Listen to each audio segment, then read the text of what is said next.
ములుగు జిల్లాలోని కొండపర్తి గ్రామాన్ని తెలంగాణ రాష్ట్ర గవర్నర్ జిష్ణుదేవ్ వర్మ సందర్శించారు. ఇటీవలే కొండపర్తిని గవర్నర్ దత్తత తీసుకోగా గ్రామంలో జరుగుతున్న అభివృద్ధి పనులను పరిశీలించేందుకు కొండపర్తికి వచ్చిన గవర్నర్కు మంత్రి సీతక్క స్వాగతం పలికారు. అనంతరం గ్రామంలో చేపట్టనున్న పలు అభివృద్ధి పనులకు మంత్రి సీతక్కతో కలిసి శంకుస్థాపన చేశారు. గ్రామంలోని 68 ఆదివాసీ కుటుంబాలు ఉండగా గ్రామంలో సంపూర్ణ ఇందిరమ్మ ఇళ్లు నిర్మించనున్నారు.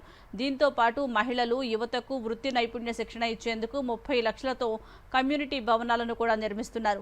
10 లక్షల రూపాయల వ్యయంతో శిథిలావస్థలో ఉన్న పాఠశాలకు మరమ్మతులు చేసి డిజిటల్ బోధన జరిగేలా చర్యలు చేపడుతున్నారు. అంతేకాకుండా అంగన్వాడీ కేంద్రానికి 8 లక్షల రూపాయల వ్యయంతో ప్రహరీ గోడ నిర్మిస్తున్నారు. ఇప్పటికే పలు పనులు ప్రారంభం కాగా పనులు జరుగుతున్న తీరును గవర్నర్ పరిశీలించి గ్రామంలో పలువురు మహిళలకు కుట్టు మిషన్లు అందజేశారు. కొమరం భీం, బిర్సా ముండా విగ్రహాలను ఆవిష్కరించారు. And the district collector has been very energetic, and with his hard work we have been able to inaugurate the facilities in the village today. And anganwadi को भी देखा मैंने, बहुत अच्छा आंगनवाड़ी है, यूनिफॉर्म पहन के बच्चे लोग उधर पढ़ रहे हैं आंगनवाड़ी में, और स्कूल भी देखा, स्मार्ट क्लासरूम बन गया है, तो शिक्षा का व्यवस्था हो गया, स्वास्थ्य का व्यवस्था हो जाएगा, और लाइवलीहुड का लिए मसाला मेकिंग, टीचिंग क्लासेस और कुछ हम एक्टिविटी करेंगे. तो सब मिलके we want to make a model village out of कोंडापत्ती.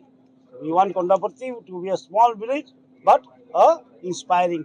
మా మహనీయుల యొక్క విగ్రహాలు, ముఖ్యంగా కొమరం భీం, బిర్సా ముండా గారి యొక్క విగ్రహాలు, అక్కడటువంటి మహిళలకు ఉపాధి కోసం కుట్టు మిషన్లు, అదే విధంగా స్కూల్ నిర్మాణం, అంగన్వాడీ రిపేర్స్, తర్వాత మహిళలకు మిర్చి, అదే విధంగా పసుపు పొడిని ఏర్పాటు చేయడం కోసం 60 లక్షలతోటి మరి ఎక్విప్మెంట్స్ ఇచ్చి, యంత్రాలను ఇచ్చి మహిళలకు ఉపాధి కల్పించే విధంగా చేయడం జరిగింది. రాబోయే కాలంలో ఆ విలేజ్ లో 100% హౌసింగ్ కూడా ఇవ్వడం జరుగుతుంది. రోడ్డు కూడా కంప్లీట్ అవుతుంది. బోర్లు కూడా దాదాపుగా 7 వ్యవసాయ బోర్లు కూడా వారు ఓపెన్ చేయడం జరిగింది.